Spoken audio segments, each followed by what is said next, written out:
All right, I am going to go ahead and kick us off. This is Chris Summerick. I'm Executive Director of Humanities Nebraska. Welcome to Humanities Nebraska's virtual Chautauqua. It's great to have you. I wish we were all together in person, feeling all that connectedness and energy that we normally do.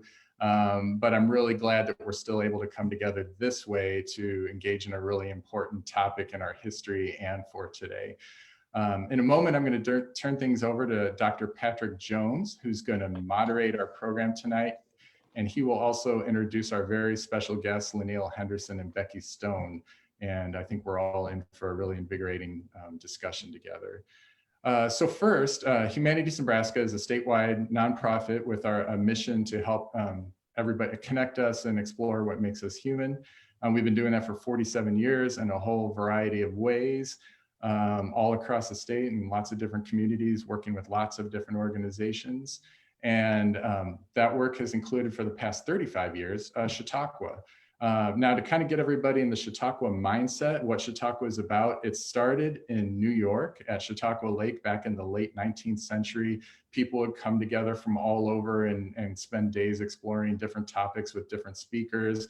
And then it moved into also roaming the Great Plains through traveling Chautauqua programs, and including through Nebraska. So Nebraska has a rich history of the Great Plains of Chautauquas in big tents and communities across the state.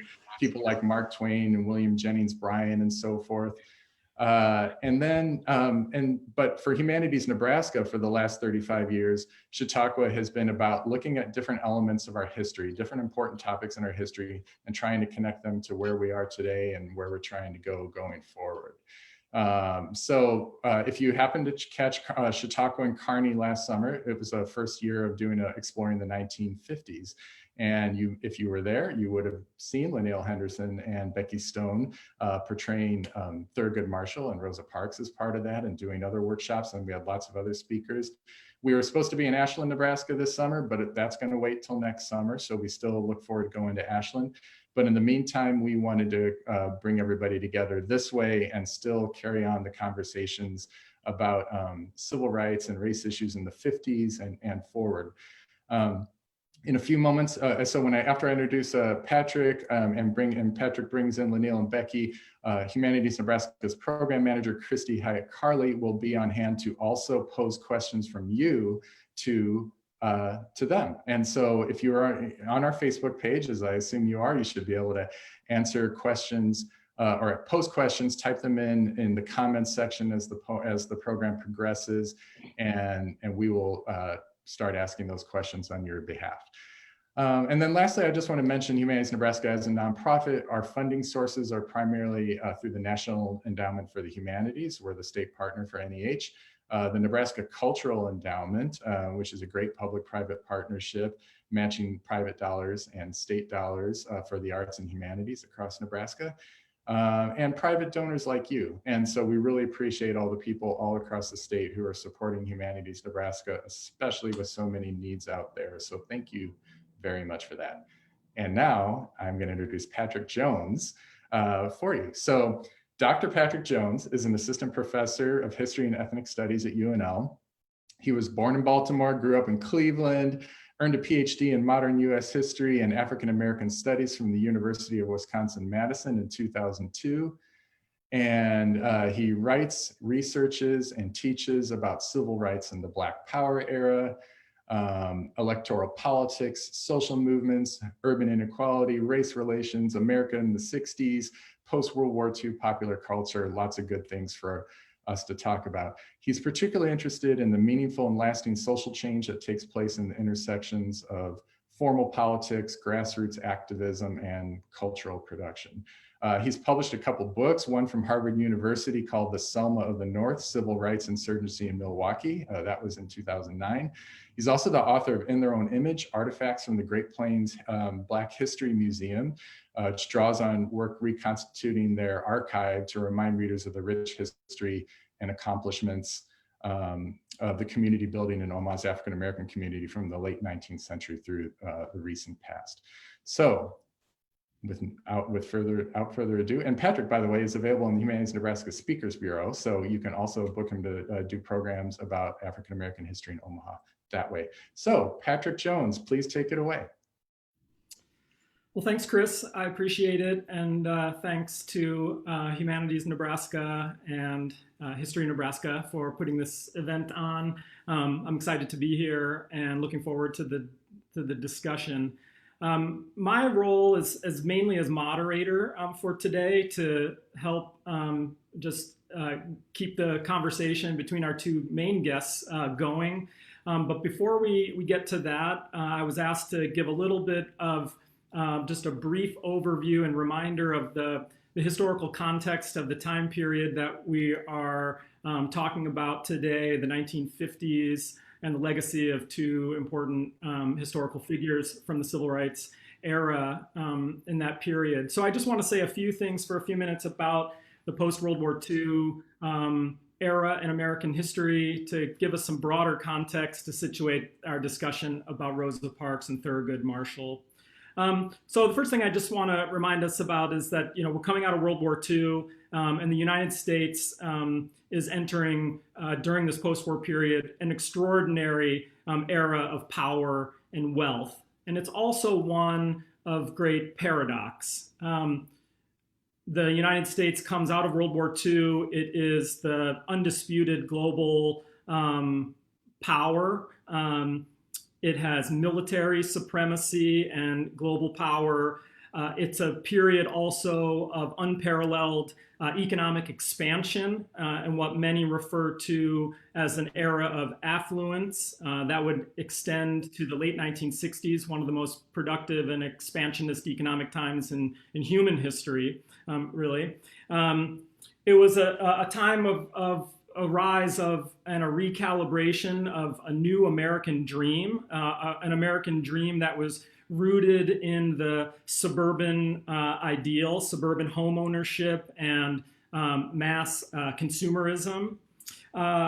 It's often referred to as a period of political consensus or conformity, epitomized, I think, by the two-term presidency of former general turned Republican politician Dwight Eisenhower, who was often portrayed in a kind of grandfatherly way. But if you tune into the event tomorrow, you might be able to talk a little bit further about the complexity of Eisenhower based on how he was portrayed and what he was really like as a person and as a political leader as well.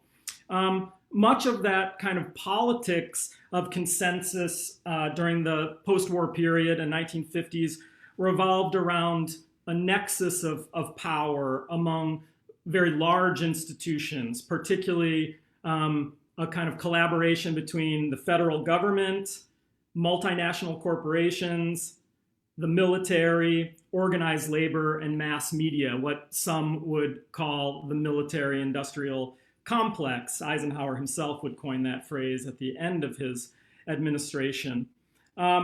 Popular culture representations of the 1950s are often dominated by images of kind of wholesome youth culture, sock hops, malts, drive-in movie theaters, backyard barbecues, car culture, the emergence of the television age, and ultimately things like TV dinners.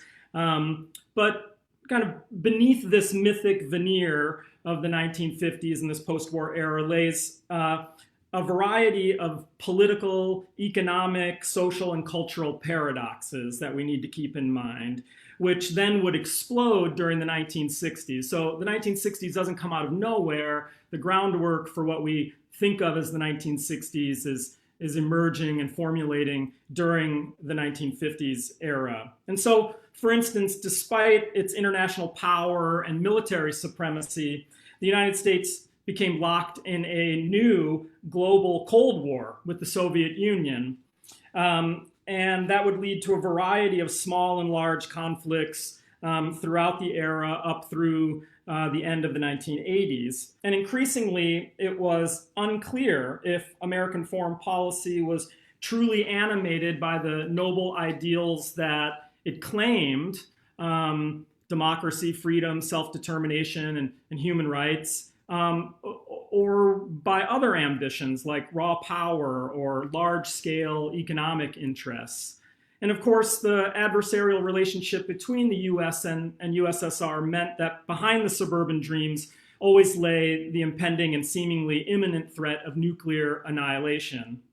The conformity at home was often maintained on the back of anti-communism, a sometimes virulent anti-communism, what is often popularly referred to as McCarthyism. That was not only wielded against legitimate threats, but also used as a bludgeon against any challenge to the reigning status quo. So the women's movement, labor organizers, civil rights activists, etc., were often tarred as communists. Civil liberties were often sacrificed under the banner of national security during this time as well. And also underneath the suburban ideal was the reality of growing class, racial, gender, and generational tensions as well. Of course, despite the rise of affluent suburbs and a vibrant middle class during the 1950s, millions of Americans were unable to attain that status. In fact, even at the height of post-war affluence, roughly a quarter, 25% or more of the entire population remained mired in rural and urban poverty, and that would spur LBJ's war on poverty in the 1960s. So increasingly the question, what did it mean to increasingly define a society on material prosperity for those who were left out? What did it mean to have all this wealth and power if a quarter of the population was unable to enjoy it? And when we look closely at the images of the 1950s suburbia, we see almost exclusively white people and the exclusion of people of color. It's a racialized ideal. And what was outside of the focus of those images was the oppressive and ongoing system of white supremacy in the Jim Crow South, as well as an equally destructive system of urban inequality that dominated the North also. In fact, the federal housing policies that spurred the rise of home ownership and suburbanization from the 1930s through the 1960s, what we now call redlining, of all of those billions of dollars of tax money that subsidized that home ownership through those loans, 98%, more than 98%, roughly 2%, a little bit less than 2%, of all of those federally backed loans from the 1930s through the 1960s went exclusively to white people and not people of color. And so we get the creation of lily white suburbs and increasingly distressed urban communities of color inside of our cities. And when we see the images of the nuclear family from the 1950s, they paper over the growing thousands of women and millions of women who were earning their education, working outside the home, and increasingly pushing the boundaries of gender and sexuality and breaking down the centuries-old barriers that held them back from their full personhood. We can forget, when we look at the kind of mythic 1950s, that beyond the sock hops and patriarchal family calm that we see in shows like Father Knows Best, the 1950s was also a period of growing disaffection among young people, the era of rebel without a cause and the emergence of the most frightening and immoral cultural challenge, rock and roll. Artists from the Beat generation, along with a host of other creative types and social scientists, began to articulate an undercurrent of pointed critique about American society in the 1950s. They viewed the society increasingly as plastic and inauthentic, as lockstep and stifling, where the kind of beauty and creativity of the individual was denied and drained away and demonized by the dictates of the large and personal institutions that had come to dominate American life in the post-war period, and the endless material pursuits of consumer culture and the kind of civic conformity that traditional leaders were demanding to keep it all going. So there's this current of critique that starts to rise up in the 1950s. And so underneath the surface of the mythic ideal of the 1950s lay a series of fissures that were growing, cracks that extended along a variety of fault lines in American society. And so over the decade and then into the next, these cracks and fissures would open into wide chasms of discord and dissension and protest and ultimately social transformation in the US. And nowhere do we see this more than in the area of black-white race relations and the struggle for racial justice. Following World War II, the US claimed itself as a kind of global arbiter of liberty. It called itself the citadel of democracy in the contest with the Soviet Union over the Cold War. And a growing number of white liberals began to realize that racial oppression against Black Americans was the central contradiction of American society and that it needed to be addressed. Nonetheless, white supremacy persisted in all regions of the country, not merely the Deep South, but also the East Coast, the Midwest, the Great Plains, the Southwest, and the Far West. Literally no place in the United States was unspoiled by the history and ongoing legacy of white supremacy. And it would take much more than good intentions of some white liberals to make real and lasting change.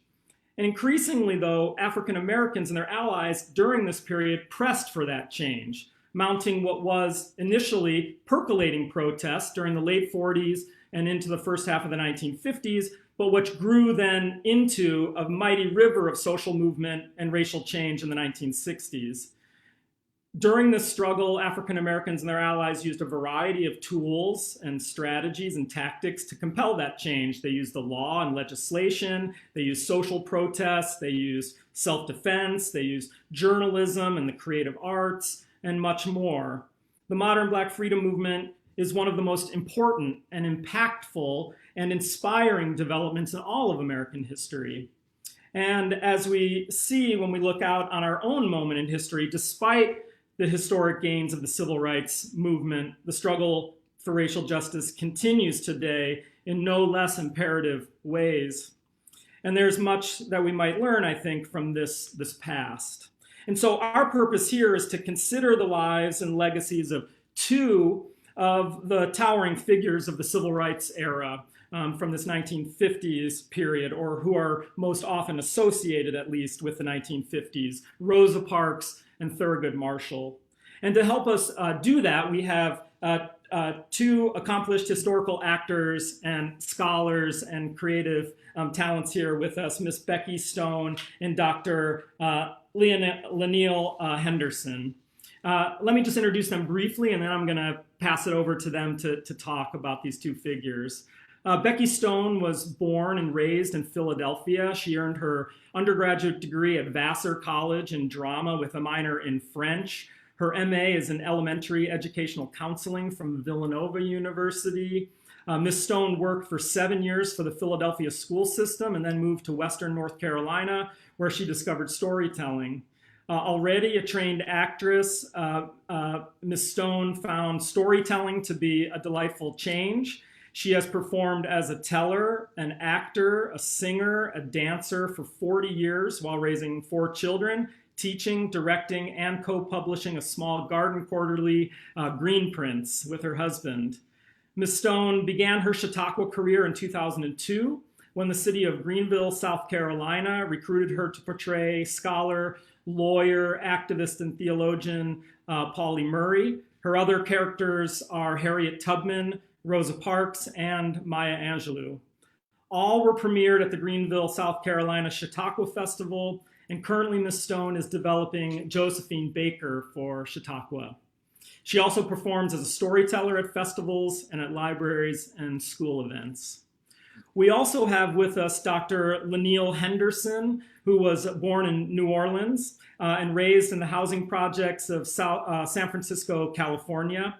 He received his BA, his MA, and PhD degrees from the University of California, Berkeley. Currently, Dr. Henderson serves as the Dean of the College of Humanities and Social Sciences at Virginia State University and served in many other key roles in academia throughout his career. Dr. Henderson has published 4 books and more than 60 articles and editorials for a variety of publications. He serves on the board of the Virginia Foundation for the Humanities and is an international lecturer, presenter, a Fulbright Senior Specialist, an actor, and the playwright of Thurgood is Coming, a one-man play commemorating the 50th anniversary of the Brown versus Board of Education decision, in which he performed the role of Thurgood Marshall.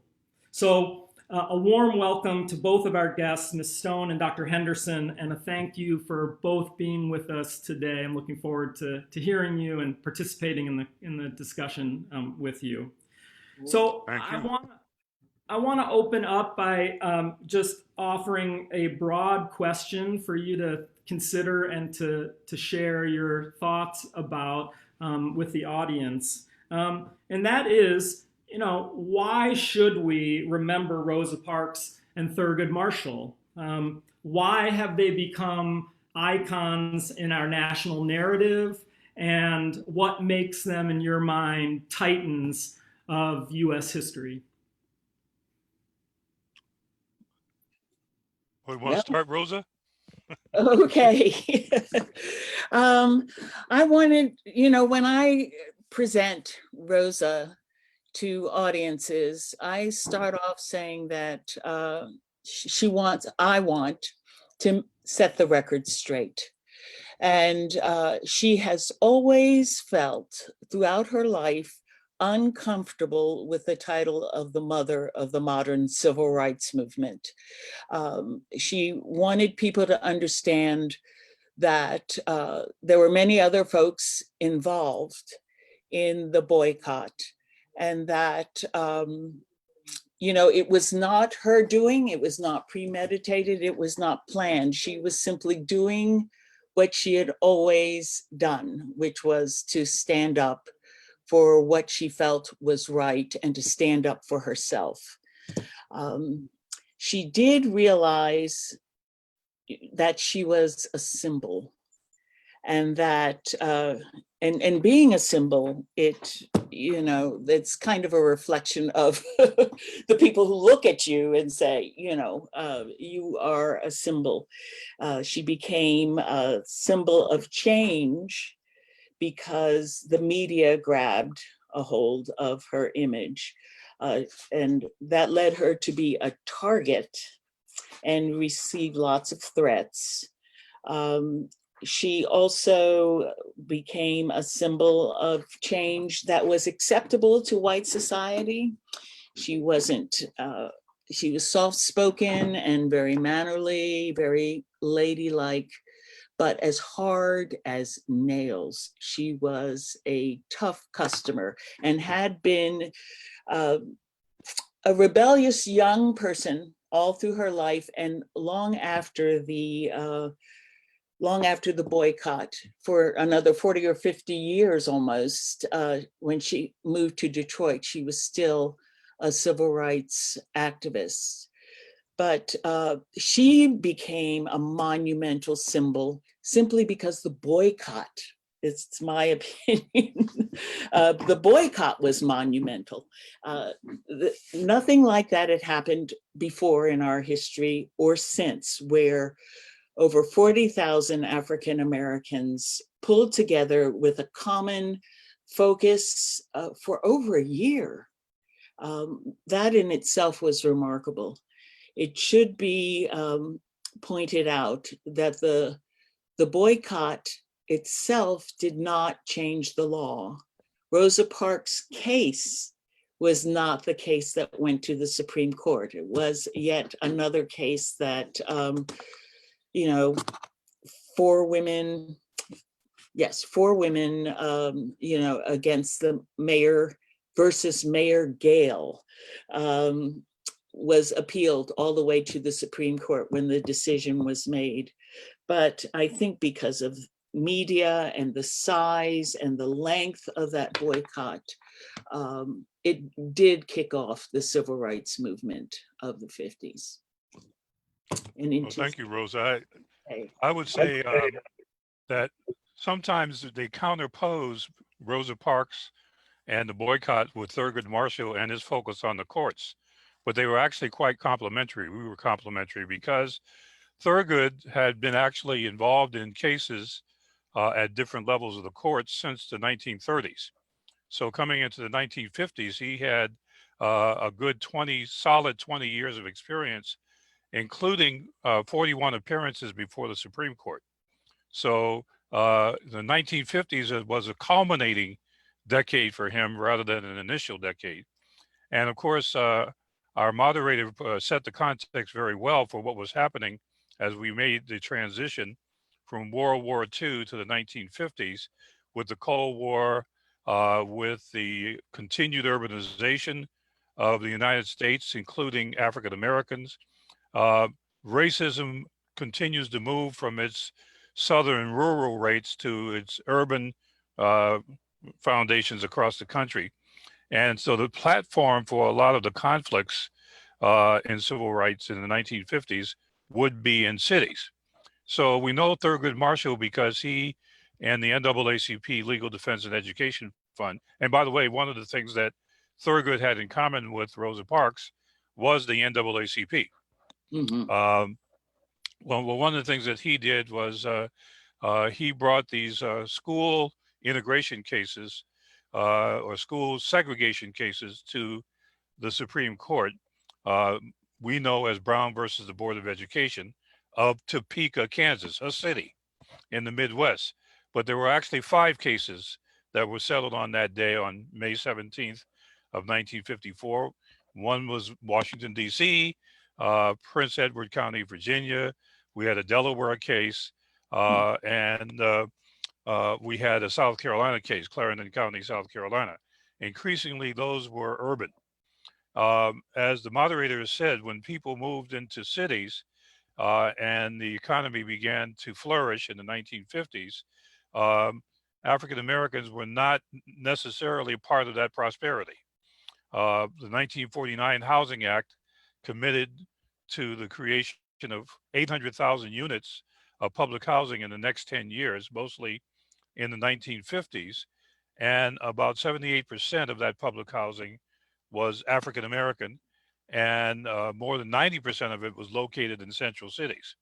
So while whites were getting support through mortgage assistance programs like the Federal Housing Administration programs, blacks were in these housing projects, and that helped to segregate the cities.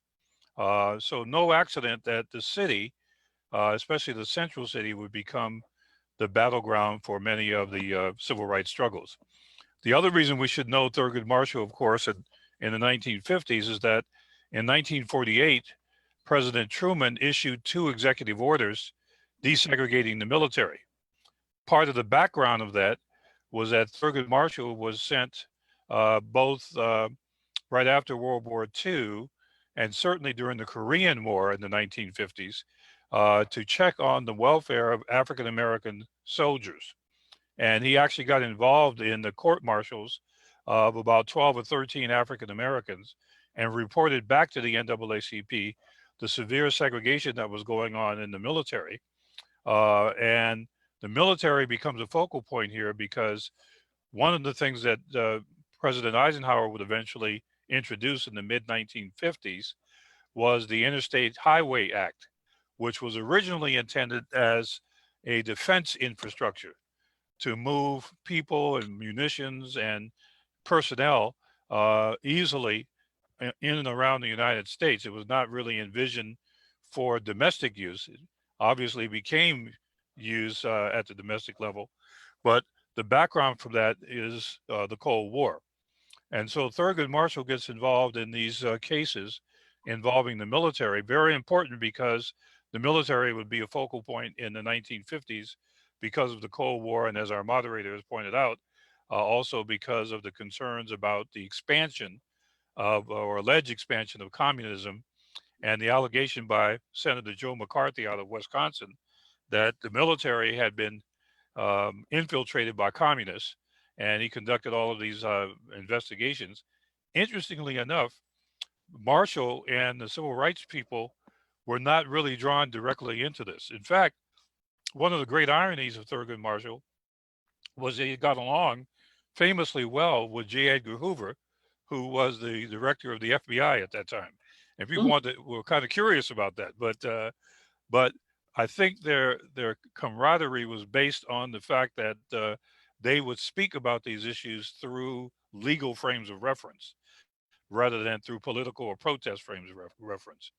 The other reason we should know Thurgood Marshall in the 1950s is that while the civil rights movement is going on in the 1950s, the continued struggle for independence in many African and Asian countries is also going on in the 1940s and 1950s, culminating in the independence of Ghana in 1957, and then later in the early 1960s, the independence of Uganda, what was then Tanganyika, now Tanzania, and Kenya. And this is important because when Thurgood Marshall went to Lincoln University as an undergraduate, one of his classmates was Kwame Nkrumah, who would eventually become the first president of Ghana, and Nnamdi Azikiwe, who would become the first prime minister of the independent Nigeria. So Thurgood actually gets involved in helping to write the constitutions of these new countries. And so he was more than just focused on the United States. He was focused on sort of this worldwide effort in Pan-Africa for liberation and freedom and rights. Third reason we should know something about Thurgood Marshall here is that this is the transition decade for him, where he finishes a lot of the cases he brings in civil rights before the Supreme Court and actually becomes a justice himself. Beginning in 1960, he goes to the Federal District Court, and then eventually, as we know, in 1967, he's a recess appointment to the US Supreme Court. And in between those two appointments, he was the Solicitor General of the United States. And the irony of this is that one of the lawyers he greatly admired, aside from his mentor, Charles Hamilton Houston, was John W. Davis, who was the opposing attorney in the Brown decision. Davis had been Solicitor General. He had been a U.S. congressman. And while they opposed each other in the courtroom, they admired each other as professionals and advocates. And so for Thurgood Marshall to become Solicitor General was really quite ironic. Marshall and his team were behind the order to desegregate terminals, bus terminals and train terminals in the mid-1950s that Rosa has just referred to. And that would be very important because John W. Lewis, who we bury today, his first appearance on the scene is as a freedom rider. Even before the 1960s, in the 1950s, he and Bernard Lafayette went into one of these terminals to test this new order. And of course, they caught all of the mayhem and all of the antipathy they expected. But this happens in the 1950s. And then, of course, Thurgood gets involved in housing cases, which had actually started in 1948 with Shelley versus Kramer, again in St. Louis. So he's really all over the place in the 1950s. He's actually referred to in Time magazine as Mr. Civil Rights in the early 1950s. So when Martin Luther King emerged, the mythology somehow is that these two men were actually competitors. Actually, they were not. They were very complementary. The other thing, of course, about Thurgood Marshall is he was doing all of this while his first wife, Vivian, who we know as Buster, was chronically ill, and she would eventually die of cancer at age 44, right in the middle of the Brown decision. So for him to persist and to keep going, even with that tragedy, is really admirable. And then, of course, in the late 1950s, he would marry again Cecilia Surratt, who was a Filipino lady, U.S. citizen, born in Hawaii. So if Thurgood were around, he would have been very happy to see Barack Obama come into office, who also was born in Hawaii. But the other thing I would mention about Thurgood Marshall that often isn't mentioned and is very, very important is he was involved in some cases and supported the work of indigenous people to reacquire some of the land they had lost right after the Civil War in particular, and the establishment of the Indian Land Claims Settlement Commission was supported by Thurgood Marshall and his team. He also was a strong advocate for the participation of women in the legal profession, and his legal team included Constance Baker Motley, who would go on to be a federal judge, and his niece, his goddaughter, was Karen Hasty Williams, the daughter of Judge William Hasty. And so he believed in supporting the upward movement of women in the legal profession through these cases and through these civil rights activities. And later, of course, a number of very prominent future federal court judges and one Supreme Court judge would actually clerk with him. So he's a big figure during the 1950s, literally, as well as legally. He was about 6'3" and weighed about 240 pounds, so you couldn't miss him. And a very imposing figure in the courtroom. But the last thing I would say very quickly about his relevance to the 1950s is that he was not afraid to speak out.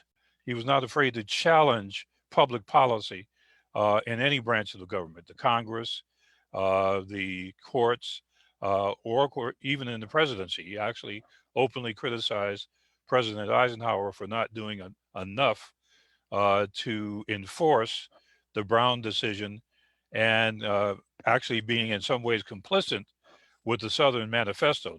This was a manifesto that included 81 members of Congress and 19 members of the Senate who were from the South, who said to the Brown decision, essentially, no, we won't.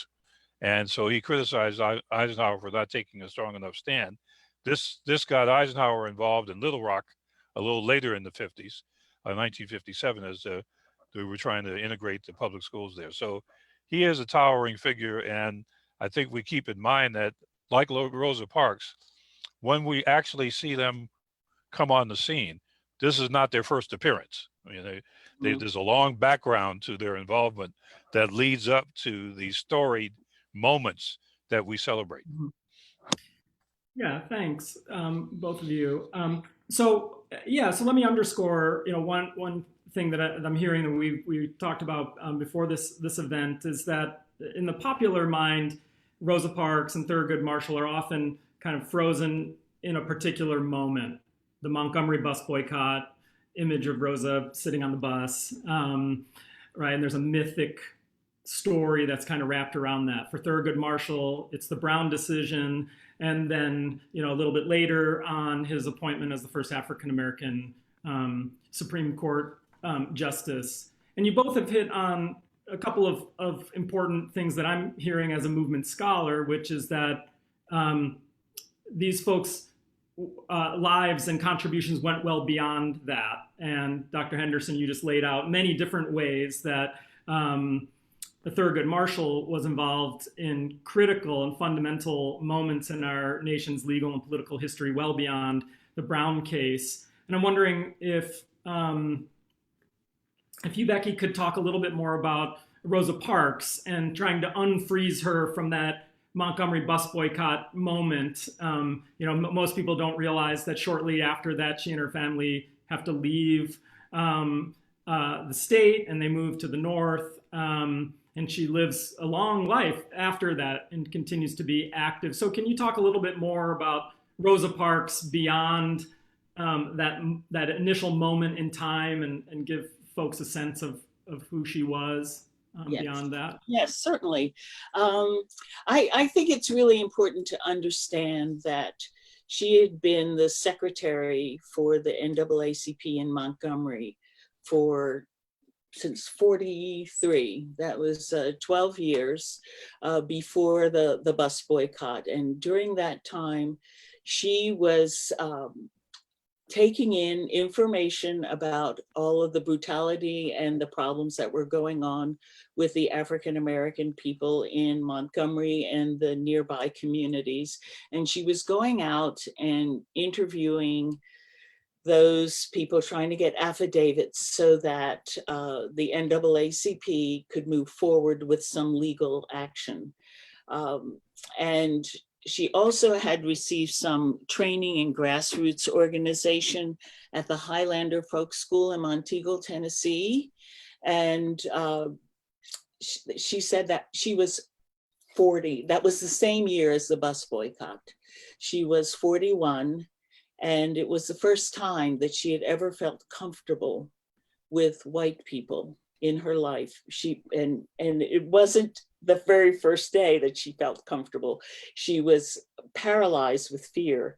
And at the end of that week of seminars and classes and discussions they had, as they very often do, what are you going to take back to your communities after your week here? And when it got to Ms. Parks, she said, Well, I've learned a lot, but I'm not going to be able to do anything because I've been trying to do in our community for the last 12 years, and I don't expect anyone to step up. But she had been beating and beating and beating against the door without any success. So I really think the whole bus boycott took her by surprise. She felt that she and her family felt the need to leave and go to Detroit, where her brother had gone after World War II, and kept saying, Rosa, you need to come up here. It's different up here. Her husband, Raymond Parks, who she just called Parks, did not want to leave the South. And he resisted for a long time. But when all the death threats were finally getting to him and her, they went to Detroit. There, she couldn't find work after the boycott. Nobody wanted a troublemaker working for them, and she ran into pretty much the same thing in Detroit. She and her husband had difficulty finding work, but she, continued to support Black politicians and the NAACP. And when she heard, and going to marches, that kind of thing, because a few people finding out who she was thought that she was a good resource. But when she heard John Conyers speak, who was running for the US Congress to be a representative, she made the difference, he believes, and he's probably right, in his election by asking Martin Luther King Jr., when he came to Detroit, to say a word for him. And that turned it. He was up against a well-established politician in the primary, and he won the primary, and then eventually, representing lines had been redrawn so that it was a predominantly Black district, but then he went to Congress and hired, this was her first decent job ever, really, but no one in Montgomery hired her for work after the boycott, and she couldn't find any other work except being a seamstress in a shirt factory in Detroit. But he hired her to run his Detroit office. And that gave her a higher profile. People were coming to the office, not necessarily to deal with him, but to meet her. She was continuing to organize fundraising for cases of injustice or police brutality, raise money for those victims, going back to Selma when Martin Luther King Jr. would ask her to come and join those marches. She remained an active civil rights advocate for the rest of her life, for the rest of her life. Thank you. I'm noting that Christy is saying we've got some questions from the folks tuning in online, and so maybe we can ask her to share some of those questions, and you can respond to what she's seeing right now. Well, so I guess the first one we'll start with is one from Andy White. And in any of your professional opinions, do you think a change in cultural or societal attitude as important as the policy changes that may result? So it kind of I would say that policy usually follows societal change rather than leading it. People will often say if you put a law into effect, or if you have a Supreme Court decision that says stop segregation, if the culture says no, it doesn't happen.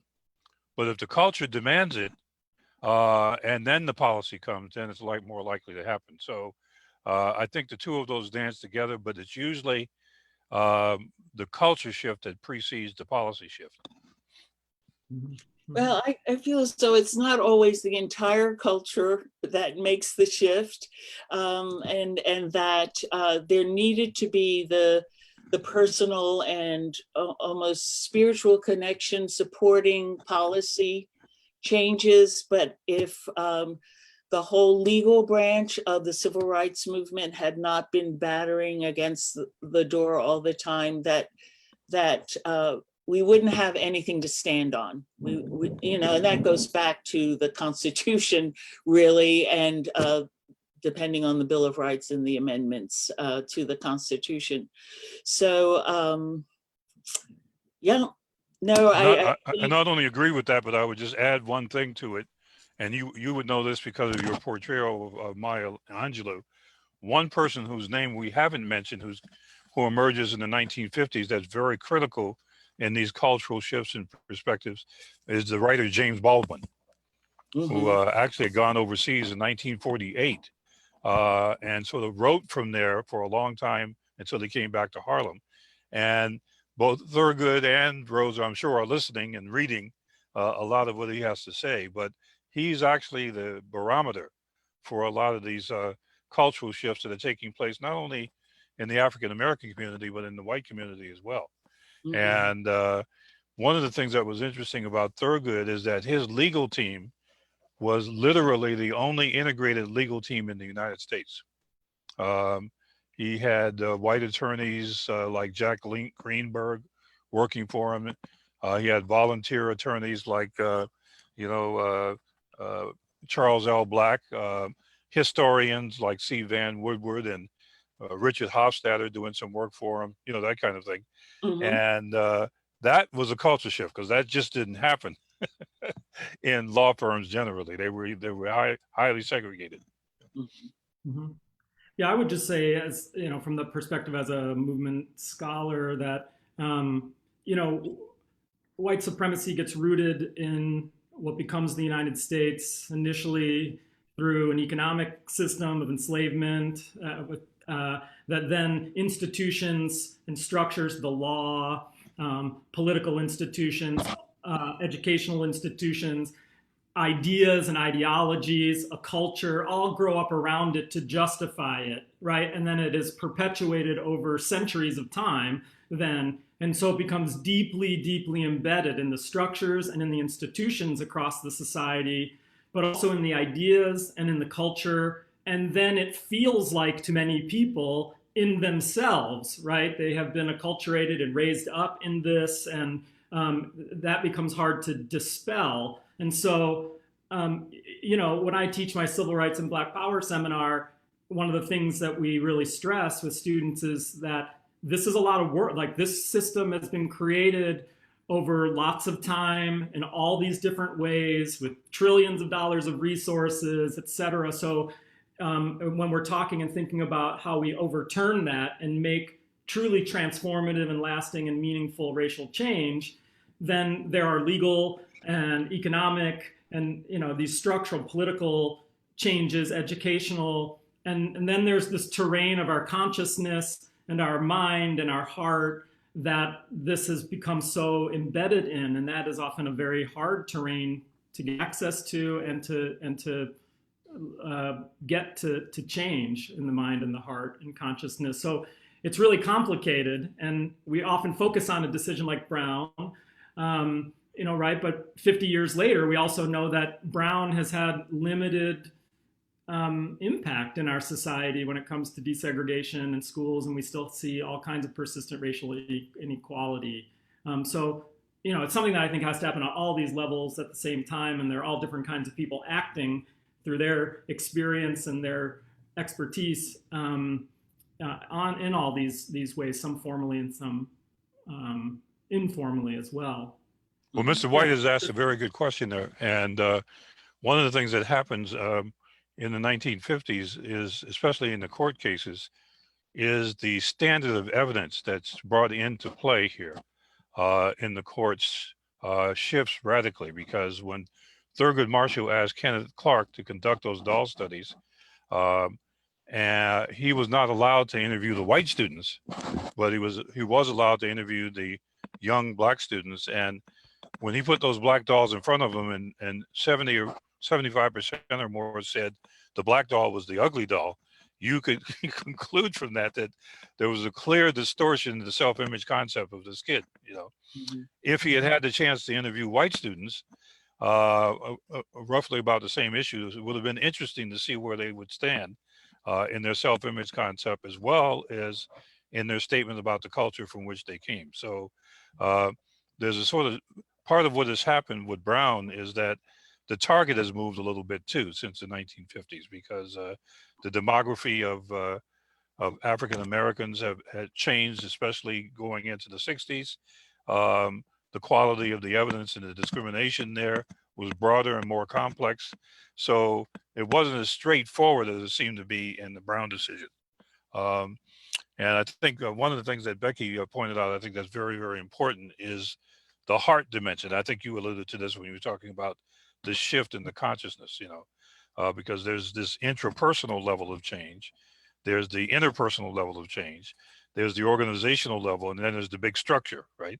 So today we're talking about things like critical race theory, where we're saying, you know, race is not just about exchanges between you and I, it's about how we come at each other from the structures that we're part of. And so if we're going to bring about some significant changes, we've got to address those structures as well as our behavior.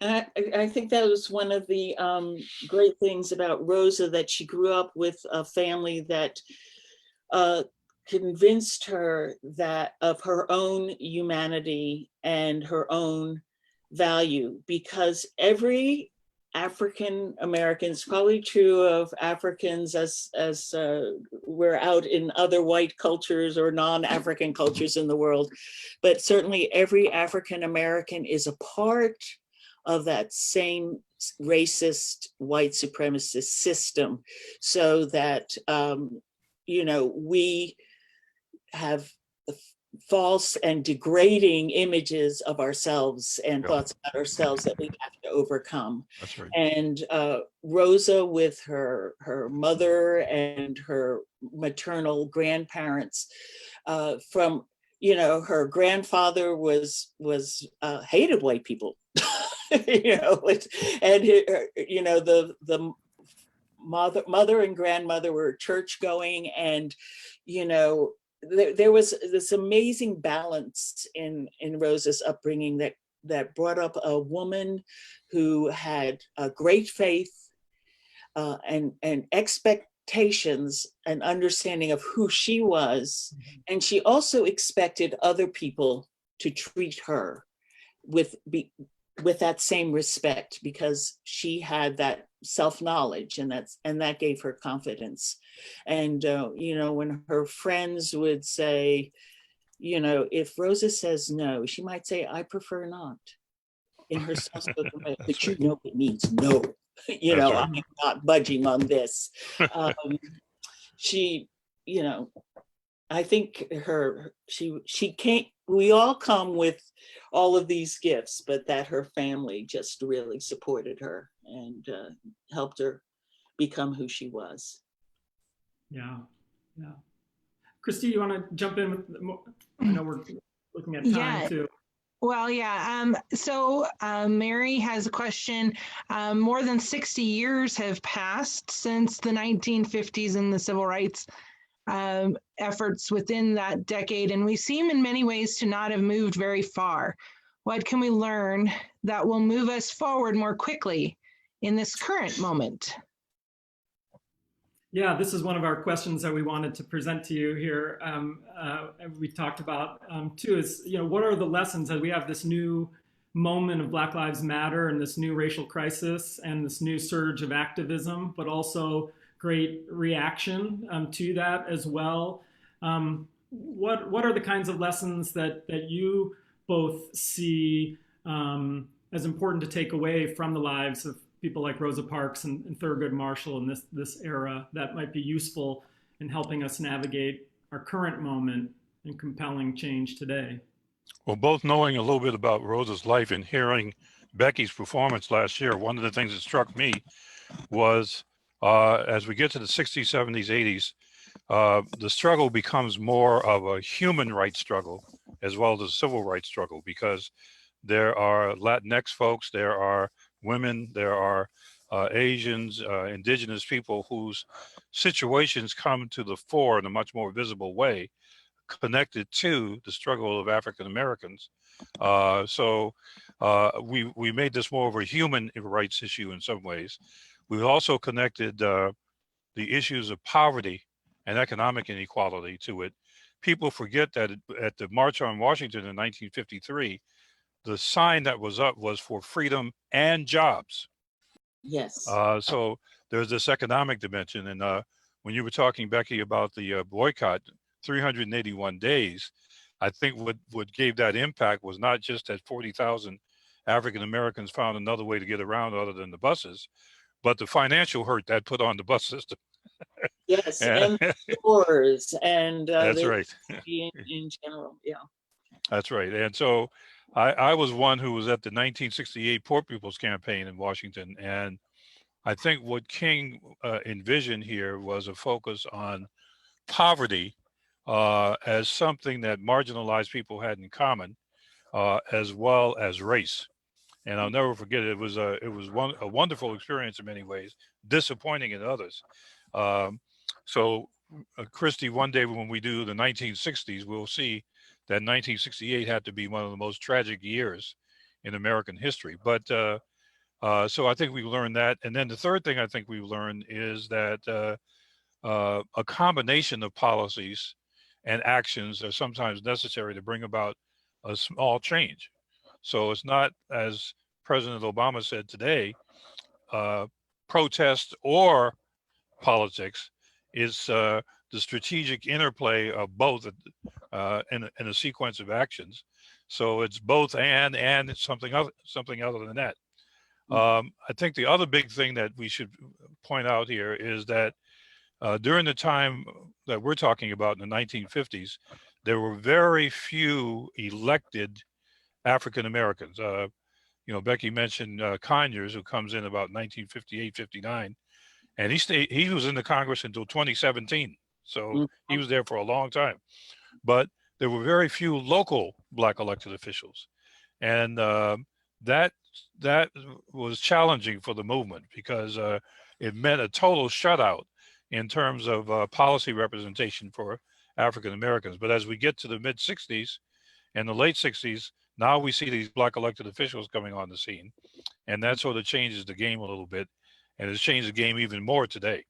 So now the target is, how do we deal with the metropolis and not just the central city? Because the metropolis now is segregated.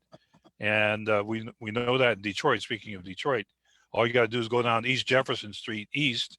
When you get to Grosse Pointe and you look across the street, that's the white community, and it's totally different visually than what you're seeing in Detroit.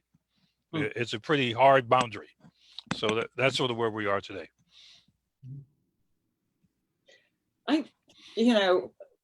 I'm not really sure if where this comes in, but I think one of the significant things that has continued through the movement is the use of the media and visual images, and that Martin Luther King Jr. and Abernathy and Lewis, all those, they brought the images of what our reality was in living in America to every household and through television. And that continues today, but man, oh man, cell phones make a huge difference in that.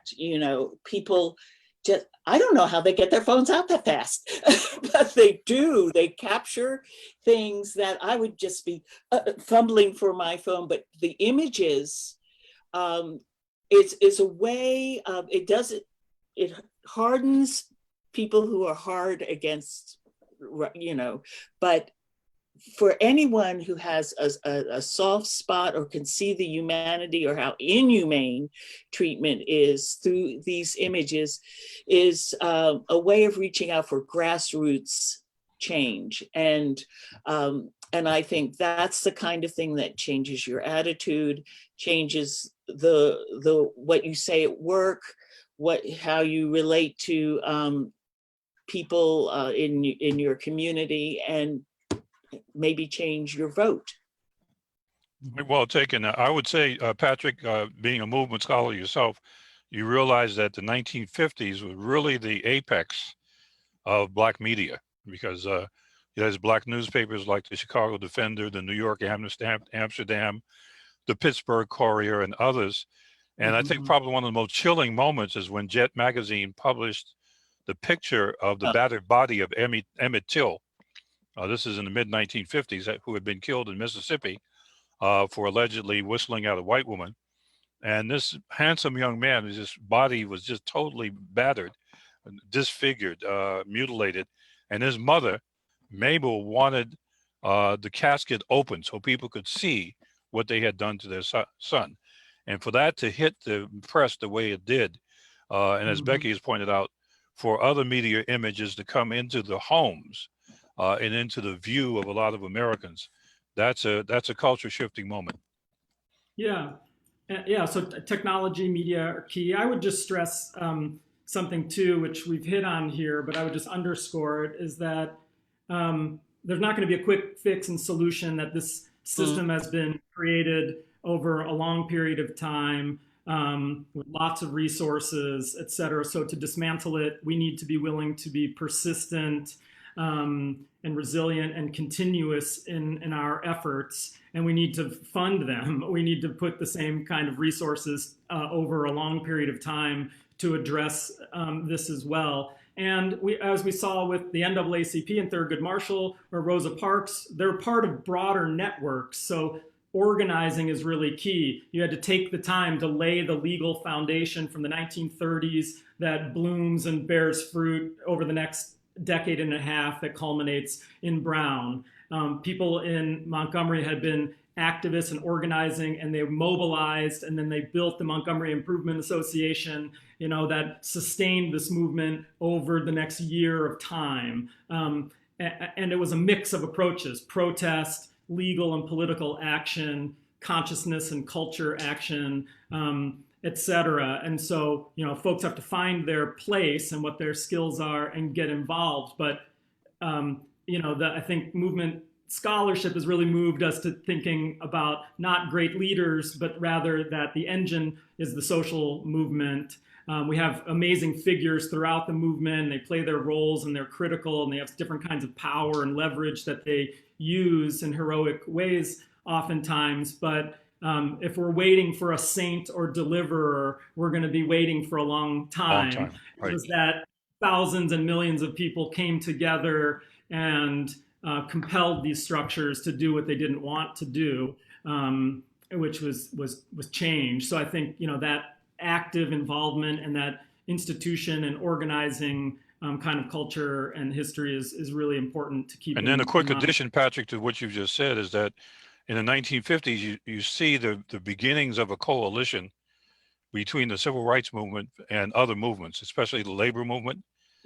This is when the AFL-CIO actually elects A. Philip Randolph as the vice president, who had been the founder of the Brotherhood of Sleeping Car Porters and who had urged President FDR to issue Executive Order 8802 to desegregate in defense industries.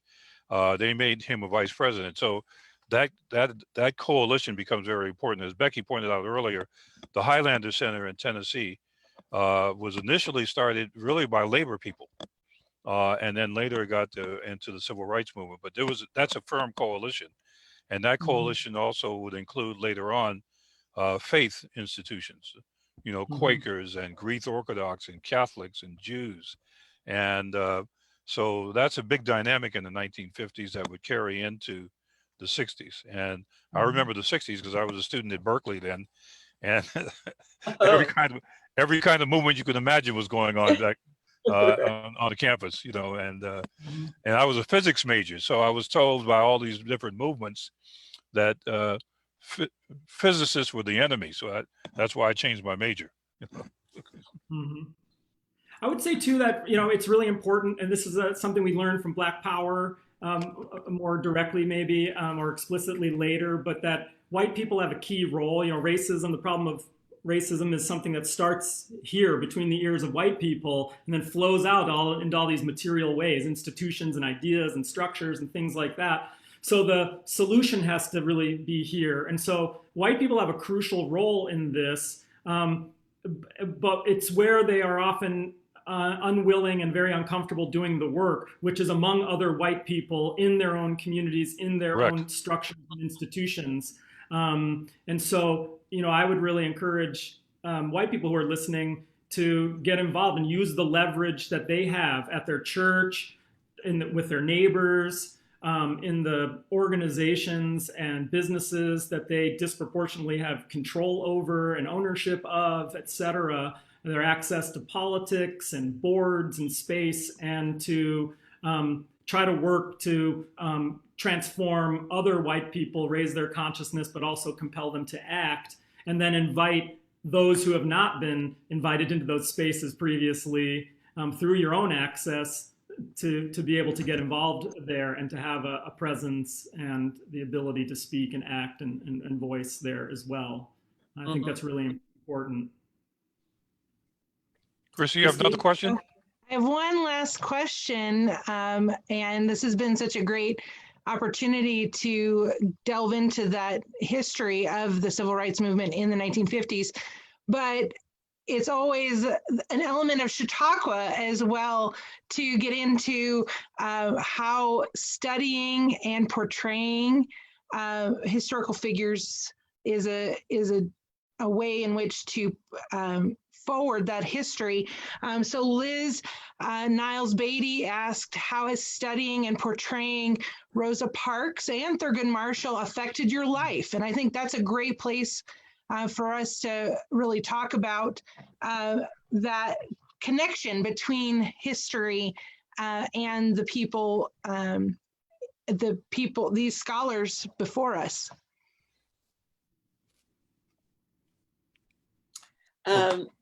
Doing these characters has had a great impact on my life, and it's been an opportunity to realize that in history there's flesh to it. There's a full story. There are things to know about. It doesn't happen in a vacuum. And when I start working on these characters, sometimes I don't like them. They are so different. But whether I like them or not, I grow to love them. I really feel I have to love them to present them well to an audience, and I respect them for who they are. And that affects how I look at all people. Not just these people who are dead, but all people. And then especially Rosa, who has convinced me of the importance of standing your ground peacefully and lovingly, but not caving in. And it's really hard to find ways to maintain your self-respect. She says over and over again, if I'd given in one more time, I would have lost all sense of self, all dignity. And she's absolutely right. There comes a point where you just have to figure it out, how what's important to you, and how to lovingly say that, but firmly say that to other people. Yeah, I definitely resonate with that one. I found with Thurgood a number of what I would call functional contradictions. On the one hand, here's this man who in his 30s and 40s is making all these changes through the legal system. Very courageous man. He was almost killed several times out there in the field, running around in the South and going through those Southern courtrooms. And on the other hand, he absolutely resisted accolades of any kind whatsoever, honorary degrees, even at one point the Spingarn medal itself. He just felt that distracted people, white and black, from what he was trying to actually accomplish. He was a very private man in some ways, and in other ways, a very cantankerous, sometimes very humorous individual. And I think what strikes me, I also do A. Philip Randolph, Du Bois, and I've done Howard Thurman, who was one of Martin Luther King's mentors. What strikes me about all these characters is their spiritual engines. You know, so what drives them spiritually? I don't mean necessarily membership in a house of faith, but I mean what they believe, and what the source of that belief is, and how that belief serves as the fuel for what they do, even in those moments of great resistance. The other thing I like about all of the characters is the stories about their families. The story about Thurgood's first wife, who he met when he was a sophomore at Lincoln University, who was his great supporter up until the time she died of cancer. And his current, the next wife, who's still living, by the way, at age 94, also a great supporter of Thurgood. And they had their two sons who were both attorneys. And then, of course, the story of A. Philip Randolph, whose work would not have been possible without his wife, because she actually was the source of the funding for his newspapers and for his campaigns. Or Howard Thurman, who always referred to his wife, Sue Bailey, as the genius in his basket kind of thing. And so these are the kinds of things that draw us to these characters. And I also, just to reflect a bit on Christie's question, there's a universality to these characters that everybody can relate to. So when you hear the story of a Rosa Parks or a Martin Luther King or a Thurgood, there are elements of their struggle that resonate to people who are not people of color, or people who are not necessarily marginalized by directly by race or some other dynamic. And from a Chautauqua point of view, that's what's appealing here, is how we can project that humanity of the individual, of this person, and come back to Patrick's point, look at them in the nest of structures that they come out of and go to. That's what makes the Chautauqua fun to do. And I'll never forget, just a funny story to end on. I did W.E.B. Du Bois, Thurgood, and Martin Luther King on 2 successive days in Nevada, for Great Western University in Elko, Nevada. Okay, a place where you wouldn't expect interest in this. And this was the Nevada Humanities Council. And so when I did finish doing Du Bois, they took me on a tour of Elko, which takes about 10 minutes. And at that time, there was a big general store in the middle of the city, you know, the predecessor to something like Walmart. And you go into the store and you see all kinds of things, you know, from guns to farming equipment. They had a big toy section. And I moseyed over in the toy section only to find some dolls called the Great Thinkers series, where they made these dolls of great thinkers like Goethe and Mozart. And sitting in the front of all of these great thinkers dolls was W.E.B. Du Bois, who had this expression on his face like, what the hell am I doing in Nevada? So I immediately bought him and brought him home, and I still have him on my desk. I mean, if I can just say a word about that too, because it's often curious if people ask me, you know, I'm a white man who does African American studies and studies the movement, and so I would just say from that perspective, I mean, this history has been absolutely transformative in my life. And you know, I was born in Baltimore, but grew up in Cleveland, Ohio, and felt the constraints of race as well as class and gender and various dynamics of inequality in our society. And it was through this history that I began to understand better the world that I lived in, as well as myself. I think a lot of times white folks want to think about race as something outside of themselves. It's in Black and brown people. It's over there. It's in North Omaha. It's not in Millard or Midtown or something like that. When we're all living in this contrived and limiting space of race in our society. So This history has been absolutely transformative for me in helping me understand why and how the world is how it is right now, and to think about then more clearly and in more nuanced ways what it might take to change that to the kind of world I'd really like to be a part of.